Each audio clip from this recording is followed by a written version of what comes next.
Hi, I'm Ed Parco, one of the hosts of Helping the Brave. And Amy, I promise we will get a different video with you on it soon. And my other host today is Amy T. Meyer. Go ahead, Amy, talk away. I was just going to say, excited to be here to share with our guests, with our audience, and everything. So that's fine. Nothing else? Nothing Just else. kidding.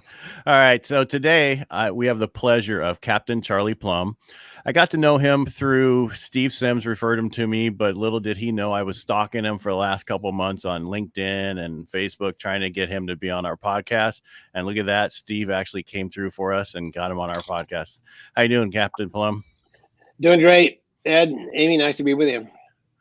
You say that now, just wait till the end. Yeah, well, all right. Hey, it's just about having fun. I mean, what else is there? All right. Yeah, very true. Any questions before I get going there, Amy? Because I got a lot of questions. No, I have questions too, but so just get started. All right. Captain Plumb, I know you're in the Navy.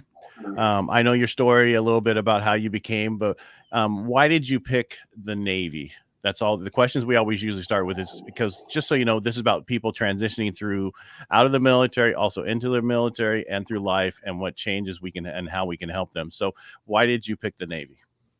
I'd like to tell you, Ed, that I had this great goals of, being an admiral and sailing ships and all that stuff, but that's not true. I joined the Navy because I needed an education. And when I was a senior in high school, I sent my applications, the old shotgun approach, I sent it to everybody. And lo and behold, the Naval Academy came back and said, "We want you." So I had never seen the ocean. I'd never ridden in an airplane. I grew up in a real poor town in the middle of Kansas that didn't have running water and indoor toilet till I was 7. And so I was a hayseed from the Midwest when I pledged to defend the Constitution of the United States against all enemies. And so 4 years at the Naval Academy, and I learned to march and salute and shoot and drive the ships around the Chesapeake Bay, and got a degree in engineering and a commission in the Navy. Lucky for me, they needed some pilots. I think they thought the Vietnam War was beginning, and so I got a slot in flight training. Did pretty well there. Got the hottest airplane they made at the time, the F-4 Phantom jet, high altitude supersonic interceptor, and I was on cloud 9. Flew 74 combat missions in Vietnam, and the cloud 9 came to an end. So what mission was that on? 75. Oh. Yes, I have one more takeoff and I have landings. So. Well, you landed just with a parachute. Well, yeah, I guess that's true. Wasn't back on the aircraft carrier. So do you want to kind of tell your story? We have time about how you were, captured, the whole thing, and you want to go through that way? How long do you have? As long. It's a long story. It's the story is 2,103 days. How long is your podcast? It's about an hour. So can you do it? Well, okay. Well, yeah. No, we'll try to condense it then. Well, I do know. I do know this. I read most, like I said, most of your book. I do know you like to use the finger in the beginning. Yes. Seemed appropriate. So if you don't know Amy, basically when he got captured, he fingered the people taking pictures and was wondering if they actually got out. So did they ever get out? Did you ever find any of those pictures? No, none of those ever made it to people who understood what it meant. Right. But that was all right. It was self-gratification. That's what it was. Hit by a surface-to-air missile. I had a co-pilot in the backseat, RIO, radar intercept officer. I ejected, he ejected, and 90 seconds later, we were captured. They were shooting at me on the way down, which I thought wasn't fair. They just knocked down my multi-gazillion-dollar airplane. Now they're shooting at the pilot. But landed in a rice paddy, stripped of everything I had, my clothing, my personal possessions, even my name. They took my name and gave me a name from their language just to humiliate me for the next nearly 6 years. Dragged me around village to village, camp to camp, tortured for 2 days. with ropes and irons and whips, and mostly military information at first, and then it was all propaganda. They wanted me to condemn my country. They wanted me to write letters and make tapes for the anti-war element in the states, and write to senators and congressmen and the president, telling the president how wonderful communism was and how terrible we were to go over there and have a war against Vietnam. So I was in an 8-foot by 8-foot cell at first. Could pace 3 steps one way, 3 steps the other. No books to read, no window to look out, no TV, telephone, radio, BlackBerry, Bluetooth. I didn't have a sheet of Charmin toilet paper for nearly 6 years. If you can relate to that with COVID. So 2 bowls of rice a day primarily. I was down to about 115 pounds. Of course, we didn't have a scale. So, but I learned a lot there. I learned a lot that I pass on now in speeches and books and writings, because I think my premise is that the challenges that I faced in that prison cell were the same challenges that everybody faces on nearly a daily basis. Challenges of defeat, of frustration, of loneliness, of isolation, of inability to communicate. All of these things are the things that we have in our daily life that affect us every day. So my premise is that if you can learn to use the same recipe that we did to survive and even thrive, we came out pretty strong. I'll talk about that a little later, but the story of the Vietnam POWs is just pretty amazing. We came back healthier mentally and physically than our fellow fighter pilots who didn't get shot down and captured. So, and I'll talk about the statistics of that, if you want to go through that. But point is, we learned to cope. We learned to dig deep and bring up that resilience. And I know that's a lot of your listeners, a lot of your audience have those challenges, especially guys getting out of the service and gals who had a purpose in the service. And one time they get out and they sort of lose sight of that purpose, that plan for their life. So after nearly 6 years, the war ended with a peace treaty. We traded 591 of us for 10,000 of them prisoners, and I came home. Part of my story is I married my high school sweetheart, a lovely blonde lady from Kansas, after I graduated from Naval Academy, and she hung on for 5 years, then filed for divorce just 3 months before I came home. So I came home to another challenge because I thought about her a lot. I planned the rest of our lives together, and suddenly that was destroyed, and so I had to come up with new plans. But it's all worked out really well. She married the guy she was engaged to, and they're living happily ever after. And I found a wonderful woman and married her, and we have 4 kids and 4 grandkids. So it's a happy ending to the story. So what else do you want to know? Well, first I want to say, you said you just punched out of the airplane. You had to turn it right side up first before you could punch out of that airplane. See, that's true. To eject inverted at low and descending, it kind of plants the pilot, about 6 feet below the rice paddy. Yeah. Amy, do you have any questions? When you came back, did you do any flying after you got back? Or was absolutely the interesting part of this story is what they thought was coming home in the form of POWs. They had psychiatrists and psychologists and people who should have known better decide that we were going to be in baskets when we came back. We'd be vegetables. They had our families briefed to institutionalize us the rest of our lives. And of course, nothing was farther from the truth. You know, all we wanted to get back and, you know, have a hamburger and a beer and get on with our lives. So, but I was assigned 2 Marines to guard me because they thought it might be suicidal. In fact, everybody, you know, they had us all figured out that we were not going to be normal. And so I was in the Great Lakes Naval Hospital near Chicago. And this is a long answer to your short question, Amy, but the first thing I did was escape from these 2 Marines, go out to the nearest airport and jump in an airplane. I wanted to fly again. So I continued to fly, for the Navy. I flew A4s and A7s, finally F-18s.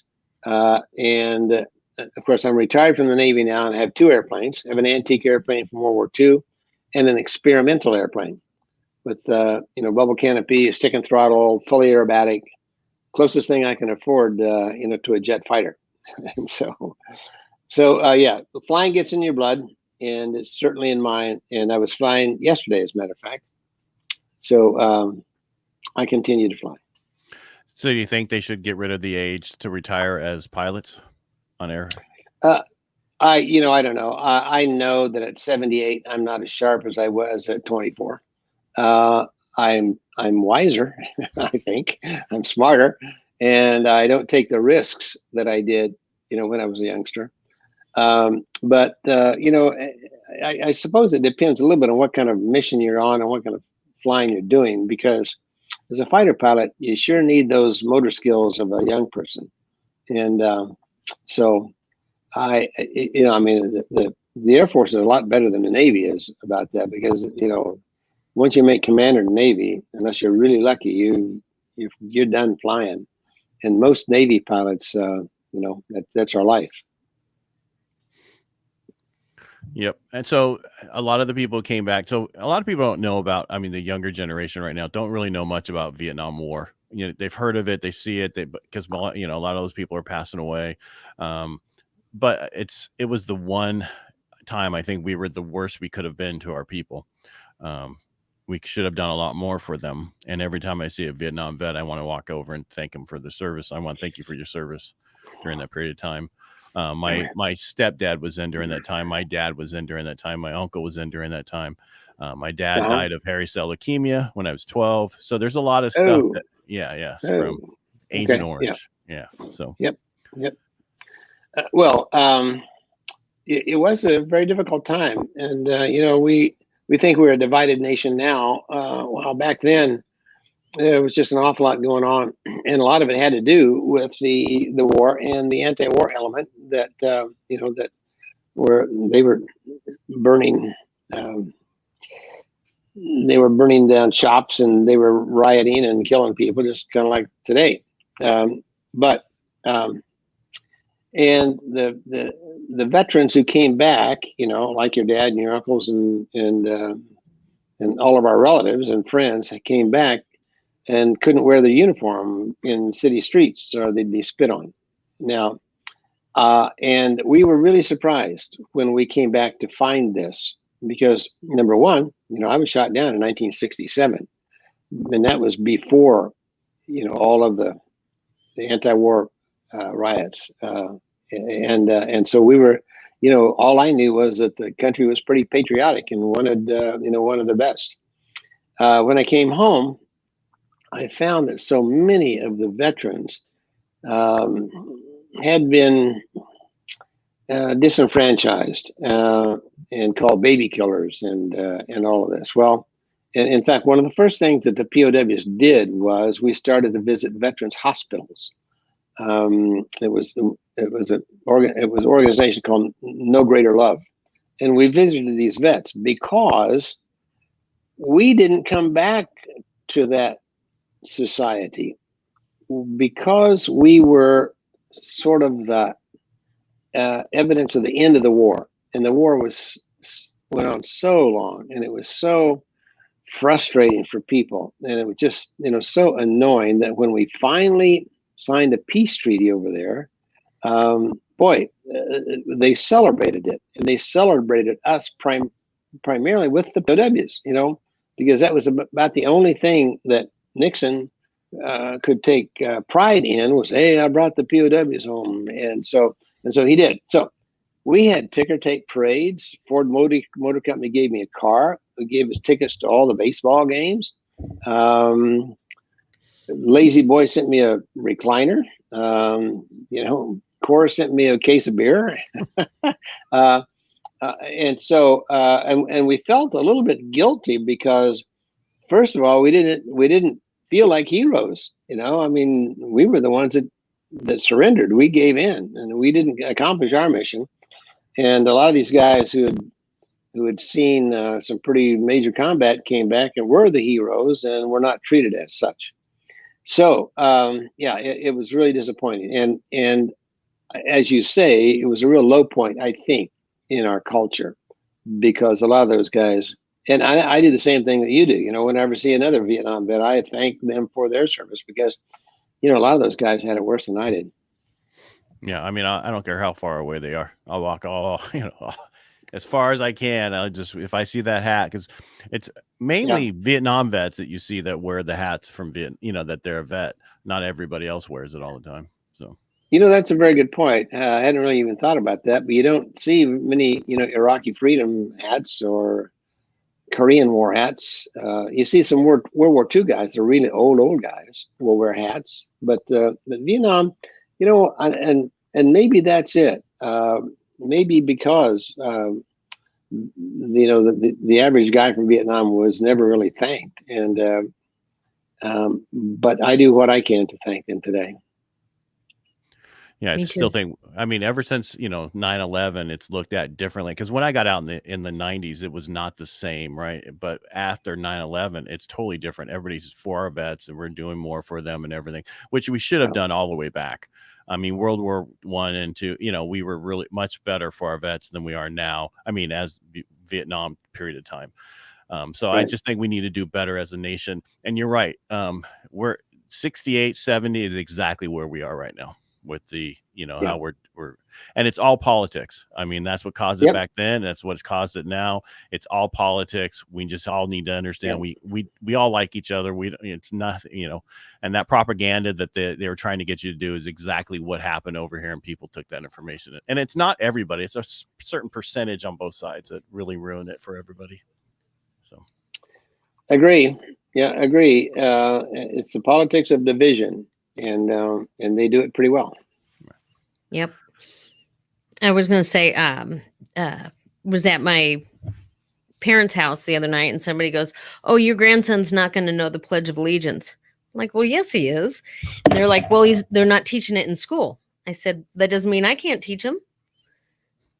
And we can't do things teaching more history the way we want to.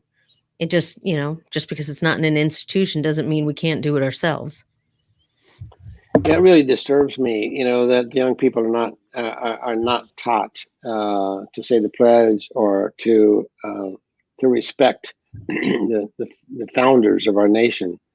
And I hope and pray that doesn't come back to bite them someday, because when we're all speaking Chinese or Farsi or something else, I think it's going to be a different world.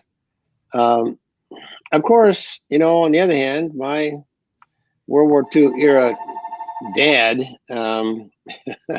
thought that rock and roll was going to kill us all. So I guess it's all part of a generational thing. Sorry about that phone. That's I'll get it. Yeah, thank you. No, but that's like my grandfather, same thing, they're nothing worse than today, but but we are going a little extreme on a certain point. I think you don't have to have your kids in a public school. You can teach them yourself and teach them the way you want to teach them. You don't have to listen to and I think it's going to swing back. I think it's at the point where people are just veteran. And I'm not trying to say veterans are going to do it, but veterans are different, right? We sign on line to protect this country. We're different. There's more of us. We need to let people know this is important to know this kind of stuff. and back to the purpose in life, because I think veterans all share that purpose, and part of it is patriotism. Part of the purpose of being a veteran is to protect the freedoms that we all enjoy, and that collects us, whether we're Jewish or Muslim or black or yellow or whatever color we are, and so I'm I do several things for veterans, and one of them is to get more of them elected to Congress, because I think that veterans really have a better feel for what makes this nation work. And and for the most part, I think veterans are more cool-headed. I mean, we've been there, we've done that. We know that, yeah, you can wave your fists and yell slogans at people, but that doesn't help. What you need to do is to sit down and negotiate and coordinate and get something done. Yeah. I mean, because both sides can come together if they're Democrat. I mean, Democrat or Republican, if they're a veteran, they know how to talk to each other. They can get it done. It's nothing personal. It seems there's that whole saying about, strong, hard times make this and weak times make weak people. And I think we're unfortunately in that part right now where we have a lot more weak people, and we're going to hit a strong period here where something's going to happen drastically. That's going to change that. But I don't want to get off. I want to get off politics because I'll be here all day. Yeah. Me too. Let's. I mean, because that really I don't want to say irritates me, but when we like yourself, I mean, 6 years because you were protecting our country, you were in a camp or whatever, a prisoner of war. It's and you come back and you're like, oh my goodness, what happened? What did I do the right thing for this country? Yeah. Right. Yeah. Yeah, it's true. You really question your actions sometimes, and even in the prison camp. I think, what are you doing here? And the answer, of course, well, hey, I'm serving my country. That's what I'm doing here. Well, then when you have nothing else to think about, your mind just kind of asks you these questions, and the next question is, well, how can this thing you call your country be so important to you? What is it? What is it anyway? And so then you go back through what makes a country. Okay, what do we have? That third world countries don't have. Okay, well, we've got strong people, we've got creative people, we have a purpose as a country, and so you find the things that make sense to you in that prison camp, and that's what you're fighting for. And that's, obviously it's one of the things that pull us all through is just faith in our country. We said we would say our Pledge of Allegiance at least twice a week. And you can tell your grandkids this, Amy, when you have some someday. She has them already. I do. Oh, really? I have 3. You were a young bride.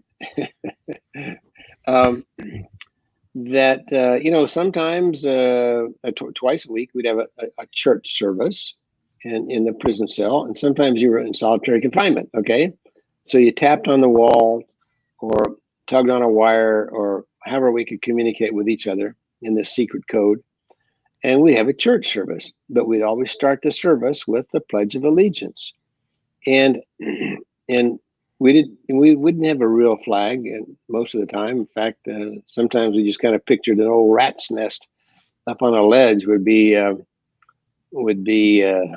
flag, or in one of the cells I was in, they'd plastered over all the bars. You couldn't see through the bars, but you could see the bars, and we pretended that was the stripes of red and white, and then bullet holes, and the wall was the stars. The best flag, in fact, probably the most beautiful flag I ever saw, was created by one of my buddies, Mike Christian. Mike was a kid from Selma, Alabama, and he didn't have, I grew up poor. He didn't have shoes until he was 13. At age 17, he was a patriotic kid and a smart kid. At age 17, he joined the Navy and went through boot camp. And they recognized how smart this kid was and how devoted he was. So they sent him to Purdue, University of Purdue, where he got a degree in engineering and a commission in the Navy. So he went down to Pensacola, got his wings of gold, went out, in fact, he joined me on the aircraft carrier Kitty Hawk. And we flew several missions on the Kitty Hawk. He was shot down in April. I was shot down in May, about less than a month after Mike Christian was shot down. So I didn't see him for 5 years. 5 years into my prison situation, I was put in the same cell with Mike Christian. What a treat.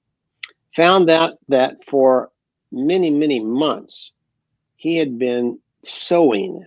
He designed, he fashioned a needle out of a sliver of bamboo, made a hole in the bamboo with a nail he had found and sharpened down. Took thread from rags, dyed the thread with berries or brick dust or whatever he could find to color it, and he sewed a beautiful American flag inside his shirt. And so for just before the church services or whatever patriotic day and 4th of July, we'd always turn Mike's shirt inside out, hang it on a wall, and we would pledge allegiance to the flag. Well, and then came the purge. The Vietnamese would have these purges about every 6 or 8 months. They'd find some reason to beat up some prisoners. And so it wasn't us. It was some of the other folks in the camp were caught communicating, and they hauled us all out of our cells and ransacked our prison cells. Well, they found Mike's flag. They hauled him out of there and beat him up pretty good. And they tossed him back in the cell, and he was bruised and bloody and despondent, and he could barely walk. He couldn't speak. They'd done something to his throat, and we tried to clean him up, but he didn't really want our help. He just wanted to be alone, and he crawled over in the corner and assumed the fetal position in the corner of this prison cell. And we were really worried, and wondered what we could do, because we were afraid that he might take his own life. And about 20 minutes later, a little movement over in the corner of the cell, and we looked over there, and there's Mike Christian. Could barely see the cloth, barely move his fingers to move the needle. He's sewing another flag inside of another shirt. So he was a tough guy. All right. So you said later on you tell us some different things. All right. So we were talking about what you learned from. What did you learn from this unfortunate situation? Well, first of all, I learned that we all have a choice. We can't change our surroundings sometimes, but we can always change the way we respond to our surroundings. And just on the first look at a situation like being a prisoner of war, you think, well, I'd wave my fist and damn my God and crawl over in the corner and atrophy and die if I could. But when you find out, and that was, that was absolutely the thought that I had in the first 3 months I was there. And then you decide, well, all this bitterness towards the enemy, I can hate them. I can have all this vitriol inside me, but it hurts me more than it hurts the enemy. I'm not, I'm convinced I'm not going to die in this prison camp. But if I do, they got to work for it. I'm not going to kill myself just by this bitterness inside me. And so I choose, I choose to be positive. The leadership in the prison camp was just better than any I've ever seen. Jim Stockdale, Jeremiah Denton, John McCain. McCain was my flight instructor, so I knew him before we were in prison camp together. And I'd gone to school with his brother, John's brother, Joe McCain, was at the Naval Academy in my company. But the leadership said, hey, we're not on the defensive here. I'll never forget the first time I heard that. I'm a lieutenant junior grade, okay? I'm 24 years old. I am languishing away down to 115 pounds, full of my I've got so many boils on my face I can barely see through them. I'm rotting away in this communist prison camp, and some senior officer down in the end of the cell block says I'm not on the defensive. I'm thinking, How does this work? But he was right. And he turned the whole thing around. He said, we are still warriors. We are committed to fight this war till our last dying breath. So pull up your big boy pants. Let's get on with this. And it was an amazing transformation, from a defeatist attitude to a warrior attitude. And it just really made a lot of sense. And it brought us all back better than ever. Here's the statistic I wanted to tell you is that they did a survey of all the combatants of Vietnam. There were nearly 2 million people exposed to that war. 30.6% have PTSD. Of the prisoners of war, 4% of us have PTSD. And it's mostly the guys shot down near the end of the war and were only in prison for a month or two and weren't tortured. And well, how do you figure that? How do you figure that post-traumatic stress disorder? What can you think of more stressful, than 6 years in a prison camp? And yet we came back healthier mentally and physically than the guys who weren't shot down.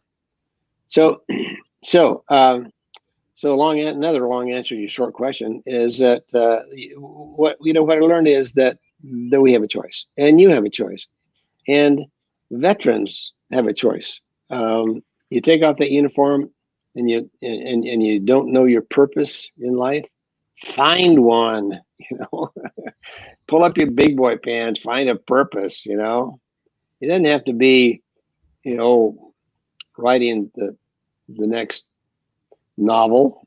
Your purpose doesn't have to be saving the world. The purpose can be being the best Boy Scout leader in town. So we learned that we could choose. So when it was your time, you retired, correct, out of the Navy? I retired as a Navy captain. Yeah. Your transition out. So this is just a question we always ask. How was your transition? Were you planning to leave? I mean, because you went through 6 years of what you did, then you were still in. How much longer were you in after the 6 years, prison of war? Well, I was in a regular Navy for another 4 years, and then in the Reserve Navy for another 14 years. Okay. So, and so you see, I wrote that book when I first came home, and started to promote the book. I had planned the rest of my life around my high school sweetheart, and in fact, I decided, and see, I spent about an hour a day just preparing for going home, and what kind of a life we would lead, and so I planned 20 years around her.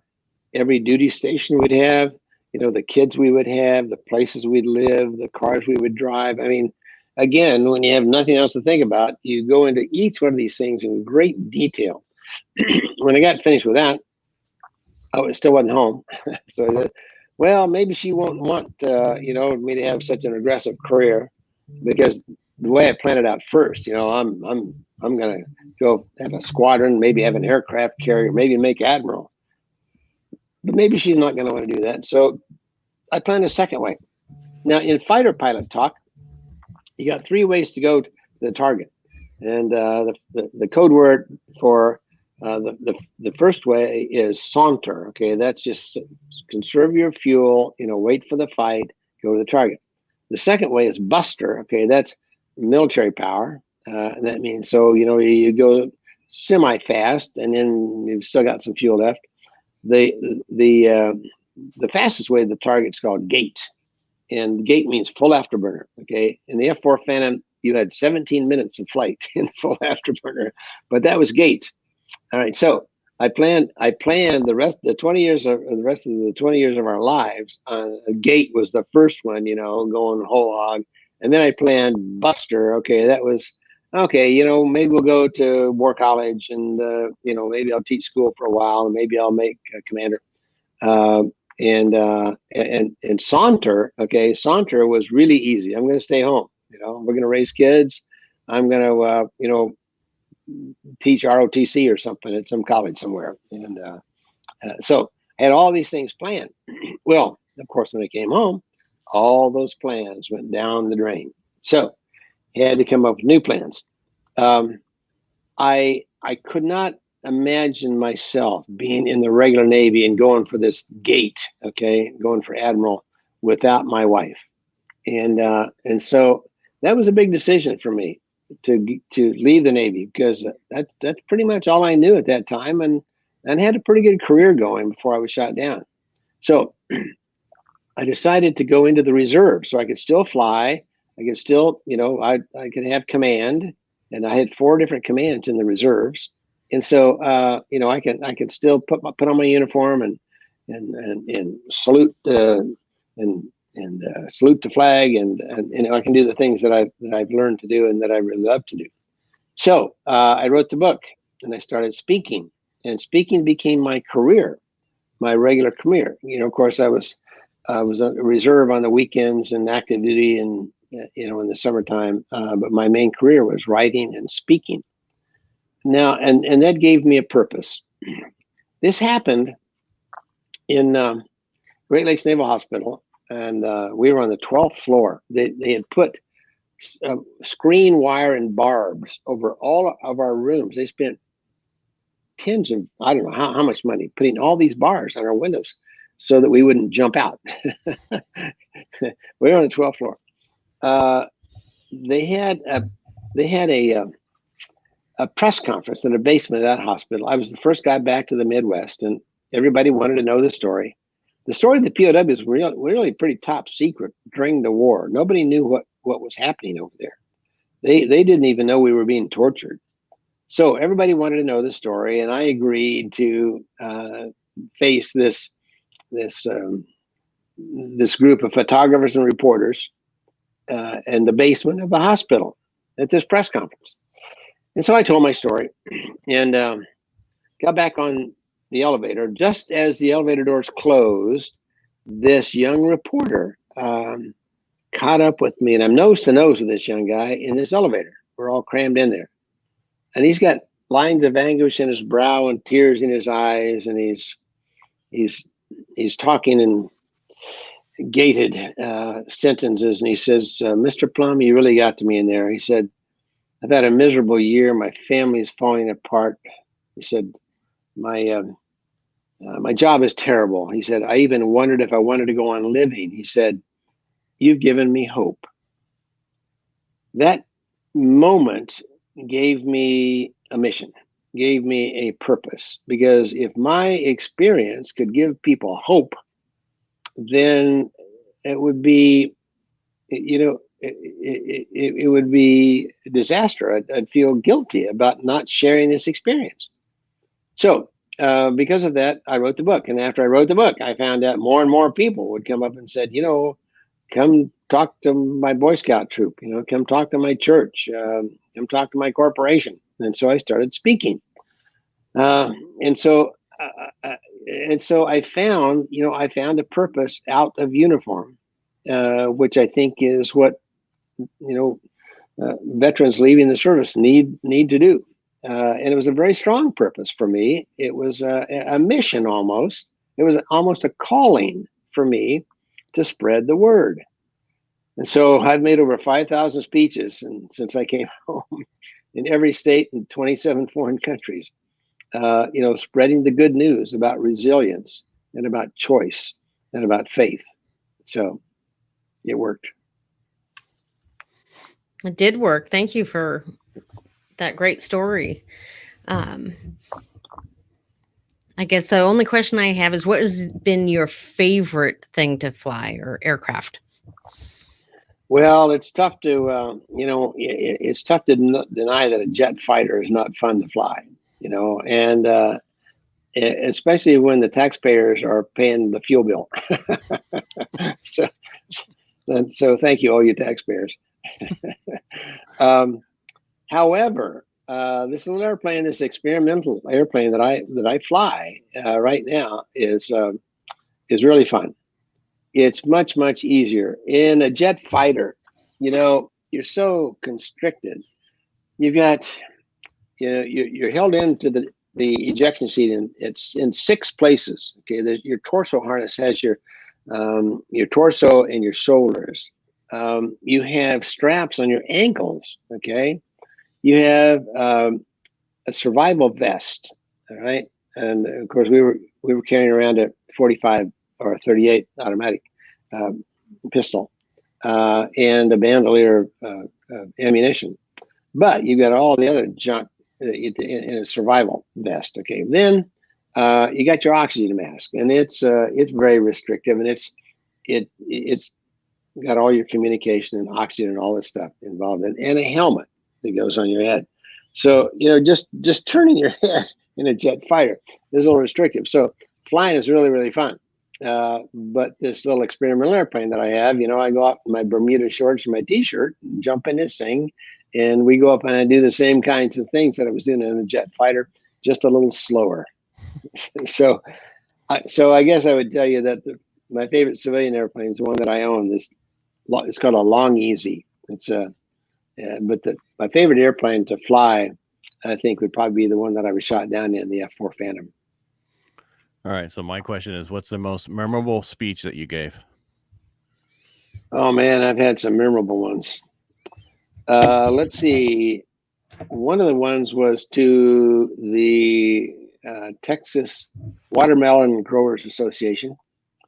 And I was on the program between the crowning of Miss Watermelon and the seed spitting contest. I kid you not. In fact, Wonder how they ranked you like that. Well, I entered the seed spitting contest, and I didn't do very well there. Right? No, I did not. No, there's a real technique for this, and these people could do it. They spin around, like you're throwing a discus, and they spin around and spit that seed out. Yeah, these guys were spitting seeds 30 feet. Wow. Mine just sort of dribbled. Man, the crowning of Miss Watermelon, they call her, or at least they did. I'm sure that with our political correctness, they don't have that banner yet over her breast that says Miss Watermelon, Texas. But she was a beauty, and so that was most memorable. I've spoken to crowds as small as 7 people and as large as 45,000 in one place, but probably 100,000 on virtually, on TV. So had a lot of interesting experience. I think I could write another book on some of the speeches I've made. It seems like I do at least one freebie a month, okay, for churches or Boy Scouts and folks who can't afford the honorarium of a speaker. And most of my stories about interesting speeches probably came from these freebies that I've done, because when they don't pay you anything, they expect you to help them wash the dishes after the dinner. And I'm happy to do that. It's just that it's a little different than when they're paying big bucks and I'm the star of the show. All right. So when you looking back, getting out, so you got out of the Navy, knew you're getting out. I know a lot of people that were in Vietnam and were prisoner of wars. Like some people, they built a cabin right in their head, every piece of the wood, or their house or whatever. And your whole life changed when you came back. How did you deal with that? I know you say with choices and that kind of stuff. And how did you resolve that for yourself? Well, first of all, even though I had lost my wife, I had a strong family support group. My mom and dad my mother was a saint. She taught me a lot about forgiveness. And my father was a disciplinarian. He was a pretty tough guy and taught me a lot about discipline. And so I came home and I lived with them, for several months. And then I found a high school buddy and moved in with him, and we formed a little company, and he was a builder, and so I helped him promote houses that he had built, and then other veterans as well. That we're the POWs are a pretty strong group, and these guys are very helpful. And I came back to Kansas City and had probably 7 or 8 guys were from that area. Great guys, and we got together and talk about the good old days in the prison camps, and the fun that we used to have. And it sounds kind of stupid, sounds kind of silly, but in that prison camp, man, we learned that if we could cry about something or laugh about something, and we chose to laugh about things. And so I remember in that prison camp sometimes laughing so hard my stomach would hurt, just pain in my stomach from laughter. And so it was a support group of the ex-POWs and other veterans that I was around. And of course, I was back home where I had graduated from high school. And so a lot of those guys, and of course my family. I have an older sister and 2 younger brothers, and they were very influential as well as keeping my dauber up. And the difference back then is you didn't have internet, your story about how you sent letters to get, ask for things, where now you just go online and search it and find it. It's much more easier now to get support or find support. And that's why we do the Helping the Brave. It's just to get people to talk about transitioning, what, their different stories, so people can reach out and help each other along the way. Because a lot of vets lose talking, we forget how much we like talking to other vets, right? Yeah. Very good point. And as a matter of fact, I think that the guys that have the biggest problem are the guys that bottle this stuff up, and won't talk to anyone. And I would certainly recommend, to your audience that, boy, get out there and talk to people. It's like most things, like going to the gym, it's hard. The first step is the toughest part, but then it gets a whole lot easier once you're there. And once you start a conversation, especially with another vet, hey, where'd you serve? What ship were you on? Where'd you fly? And where were you stationed? These are what happens, and you two know this as well as I do, that vets have a different language than civilians. We talk in different terms, and so once you make that connection, once you bridge that gap, once you can get into the hearts and mind of another veteran, you've got a great support group there. And sometimes it's not important that you talk about making money or what's your job or anything else. It's the social kinds of things, I think, that keep us humming, and keep us on the right track. So I always like to ask, and you mentioned, I think, your faith and Boy Scouts, but is there any other groups that you like to volunteer with? Well, I volunteer with several veterans groups. We've had a lot of problems with the VA, trying to solve this PTSD problem and solve the suicide problem. And so I've gotten involved with a couple of groups that I highly recommend and highly support. One's called Boulder Crest. And this is a guy you ought to have on this program. As a matter of fact, I'll send you some information on Boulder Crest. Please do. This an EOD guy that came back with all of his fingers, like most EOD guys don't.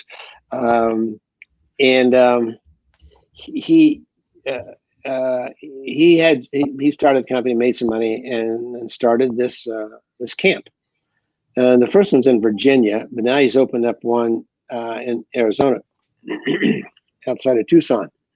And what they do is they bring veterans in for a week at a time, and their families, because they want that support group as well.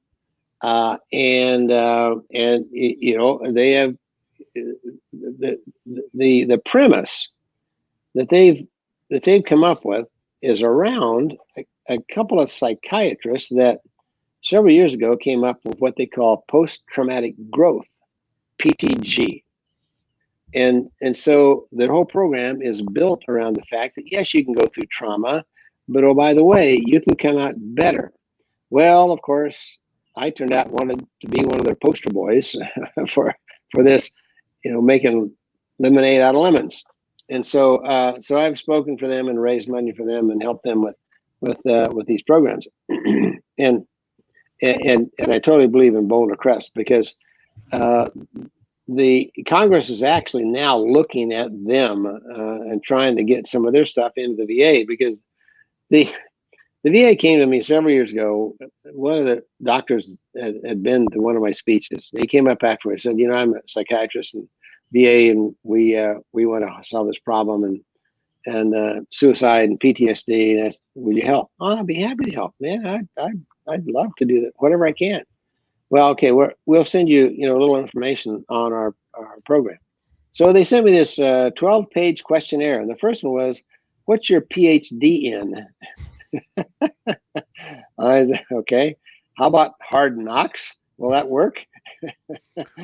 They didn't, they didn't really want to entertain my story in their program because I was not educated as they were, and so Boulder Crest doesn't look at it that way. They look at each person as having a challenge and in and out of the military, and they really turn around lives. We definitely need them on. Yeah, Definitely. yeah. I'll send you some stuff because I'm sure these guys would be great support of your program as well, because you're doing some good stuff. Right. Yeah, if you could give this the introduction, we appreciate it. I'll do that. All right, thank you. Before we go today, any last words you want to give our listeners or watchers? Okay. Well, let me tell you my marquee story, and start out by saying that veterans are parachute packers. Well, after I came home, it must have been 12 or 15 years after I came home from Vietnam, I was in a restaurant in Kansas City where I lived at the time. And about 2 tables over, a guy kept looking at me, and I looked at this guy. I didn't recognize him, didn't know him from Adam. But our eyes kept connecting, and I could see that maybe he recognized me. He stood up, came over to our table, pointed his finger in my face with a very serious look on his, and he said, "You're Captain Plumb." I said, "Yes, sir, I'm Captain Plumb." He said, "You flew jet fighters in Vietnam off the Kitty Hawk aircraft carrier." I said, "Yeah, I did." "You were shot down. You parachuted in enemy hands. You spent 6 years as a prisoner of war." I was dumbfounded. I looked up at the guy and said, "How did you know all that?" He said, "I was the para-rigger that packed your parachute." I was totally dumbfounded. Then I staggered to my feet, reached out a very grateful hand of thanks. He came up with just the proper words. He grabbed my hand, he pumped my arm, and he said, "I guess it worked." I said, "Yes, sir. Indeed it did. And I must tell you, I've said a lot of prayers of thanks for your nimble fingers, but I had no idea that I'd ever have the opportunity of expressing my gratitude in person." He said, "Were all the panels there?" I said, "Well, no, they weren't, but it wasn't your fault. You did your job. I didn't do mine. I ejected from that F-4 Phantom jet at 600 knots close to the ground. I was well outside the envelope of that parachute." I said, "But let me ask you a question. Do you keep track of all the parachutes you pack? You run down all these guys whose lives you've saved?" "No." He said, "No, I don't keep track." He said, "It's enough gratification for me just to know that I've served." So here's a sailor, and I felt kind of guilty that night. Wondered how many times I had passed that kid in the passageway of that ship and brushed aside to him and not said, "Good morning, how are you?" anything, or how many times we might have been on Liberty Call together, but he was a sailor, I was an officer, and I felt, kind of despondent because he hadn't gotten the kudos that I had being a fighter pilot, and I think that's true in life, and I think that all the military people that in your audience are certainly parachute packers. We serve without asking anything in return. We sign that check, and don't expect to have the medals and stars, and we don't do it for that. We serve to serve. One more thing I would say, and if folks are more interested in my story, I've got a lot of stuff on my website, charlieplumb.com. I autograph every book I send out of my office. So if folks want an autographed copy of I'm No Hero, I do that out of my office. It's all on the website. Yeah, Amy was upset she didn't get one. I'm just kidding. I didn't know about Amy. You didn't tell me that you had this beautiful assistant. She's not my assistant. She's a co-host. She's a host. Oh, okay. All right. Don't get her mad. Don't get her mad. Call her assistant. I'm sorry. I'd be honored to be his assistant. It's just fine. Yeah. She's a volunteer holic, is what she is. All she does is volunteer. The company she works for, all she does is help out vets and other stuff like that. So. Yeah. I can tell when I first met you, you're the brains of this outfit. So right, she is. Good on you.